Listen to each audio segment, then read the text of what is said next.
कि पानी पियो छान के, पीर करो जान के। तो पीर को देखो कि एक मुश्त दाढ़ी है उसके चेहरे पे कि नहीं है। बहुत से पीरों खसखसाहट हारत है, अत्ती अत्ती दाढ़ी है। ऐसे पीर के हाथ में हाथ न देना, हुसैन ने हमको बहुत पहले बता दिया था। पीर को देखो कि दड़मुंडा बेनमाजी तो नहीं है, तो उसके हाथ में हाथ मत देना।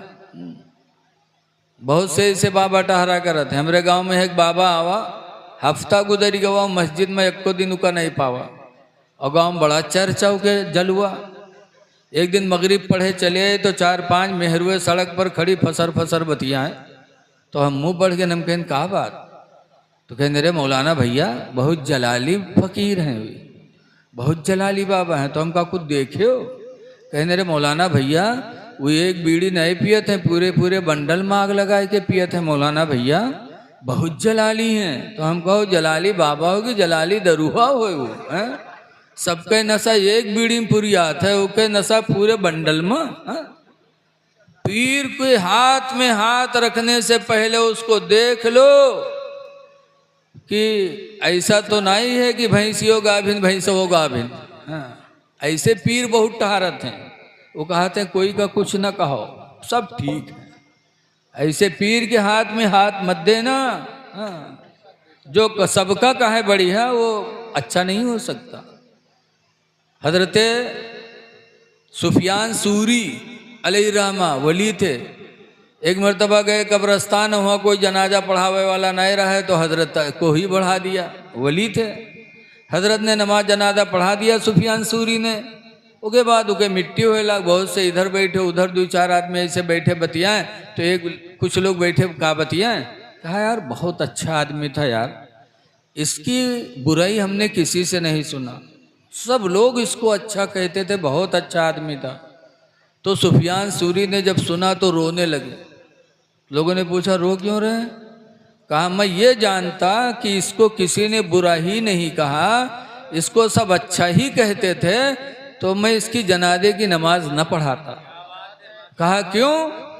कहा ये मुनाफिक था, मुनाफिक। अगर मोमिन होता तो हक को हक कहता, बातिल को बातिल कहता, तो बातिल वाले इसको बुरा कहते। इसका मतलब ये मोमिन नहीं था, मुनाफिक था, सब कुछ अच्छा कहता रहा, मैं इसकी नमाज जनाजा न पढ़ाता। तो पीर को परखो। बहरहाल इमाम हुसैन ने मुरीद न हुए और करबला गए। और करबला में क्या हुआ इंशाअल्लाह अभी आप लोग सुनेंगे या सुनते रहे होंगे। बस आखिरी बात मैं कह के अपनी बात ख़त्म कर रहा हूँ कि इमाम हुसैन जब लड़ रहे थे, लड़ते लड़ते 72 जख्म उनके बदन पे लग चुके थे, फिर भी लड़ रहे थे। कैसे बहादुर थे, क्योंकि बहादुरी नबी ने अता किया था। फरमाया था हुजूर ने कि मैं अपनी बहादुरी हुसैन को दे रहा हूँ। यहाँ नमाज पढ़बो करो, नमाजी हो तो हूँ मूड पिराए लागत है, तो हम लोग छोड़ दी थे। कोई पूछा था काहे मौलाना, कहा अरे यार सर में दर्द बहुत है, लागत हो नमाज में लड़ाई करे है, सर में दर्द हो लाग तो नमाज छोड़े। और इमाम हुसैन के जिसमें 72 जख्म, फिर भी लड़ रहे हैं। आखिरी तीर इमाम हुसैन के पेशानी पे आके लगी, जैसे तीर खींचा खून का फव्वारा निकला। इमाम हुसैन को चक्कर आया, घोड़े से नीचे आ गए। तो सिमर बदनसीब दौड़ा, इमाम हुसैन के सीने पे बैठ गया, मियान से तलवार निकाली, गले पे रखा, चलाया, बहुत जोर लगाया, गला न कटा। तब इमाम हुसैन ने कहा था सिमर काटना है तो इधर से काटो, पीछे से काटो, आगे से तुम्हारी तलवार नहीं काट सकती। कहा क्यों? कहा ये वो गला है जिसे मेरे नाना रसूलुल्लाह चूमा करते थे, काटना है तो इधर से काटो। जरा सीने से सीना खोलो। जब उसने बटन खोले तो कोढ़ी था, कोढ़ी के दाग चमक रहे थे।